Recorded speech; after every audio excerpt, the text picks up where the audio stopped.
7h20, Dimitri Pavlenko, c'est l'heure de l'édito éco. Bonjour Agnès Verdier-Molinier. Bonjour Dimitri, bonjour à tous. Agnès, la nouvelle vague d'inflation arrive sur un tissu entrepreneurial français déjà bien fragilisé. Et oui, est très fragilisé. Selon la Banque de France, le nombre de défaillances d'entreprises est monté à plus de 68 000 en 2025. C'est un record. Les très petites entreprises, notamment, ont compté l'an dernier beaucoup plus de défaillances que dans la période 2010-2019, avec une augmentation de 70%. Mais ce qui est plus inquiétant, c'est que le nombre de défaillances sur les grosses PME, les fameuses ETI, qui ont plus de 250 salariés, et les grandes entreprises, qui ont plus de 5000 salariés, est en augmentation de 90% par rapport à cette période 2010-2019. Et on voit donc qu'il n'y a pas que les petites entreprises qui trinquent dans cette période avec des défaillances, mais aussi les grosses. Alors en 2025, il n'y a pas que le nombre de faillites d'entreprises qui était record. Il y a aussi le montant versé par le système de garantie des salaires. Qu'est-ce que c'est ?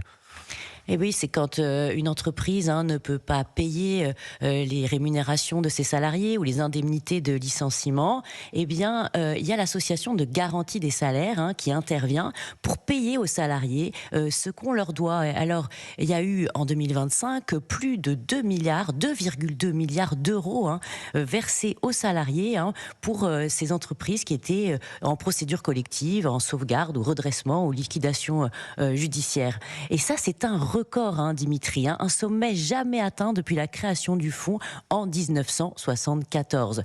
Par rapport à 2019, l'augmentation est importante, presque 50%. Ah oui. Et ça risque de continuer en 2026. En 2025, il y a eu quand même 250 000 salariés qui ont bénéficié de cette garantie des salaires. Ils étaient moins de 200 000 en 2019. Il faut souligner que malheureusement, le premier secteur d'intervention, c'est l'industrie, devant le commerce, les services aux entreprises et la construction. Donc c'est plus de chômage à l'horizon. Oui, et les projections économiques de l'UNEDIC anticipent aussi plus de déficit sur le chômage en 2026. Et oui, une projection de 2,6 milliards de déficit pour l'UNEDIC. C'est le résultat de l'augmentation du chômage qui est attendue à plus de 8% cette année. Et il faut le rappeler tous les jours, nos entreprises, nos emplois marchands sont fragiles, ne sont pas éternels. Et si on les met constamment à l'épreuve, à la fois par l'instabilité politique, fiscale, budgétaire et par la pression géopolitique internationale, avec la hausse des prix, notamment du baril, notre tissu entrepreneurial, déjà fragile, va sortir exsangue. Signature Europe 1, Agnès Verdier-Molinier. Merci beaucoup Agnès, bonne journée. Merci à vous.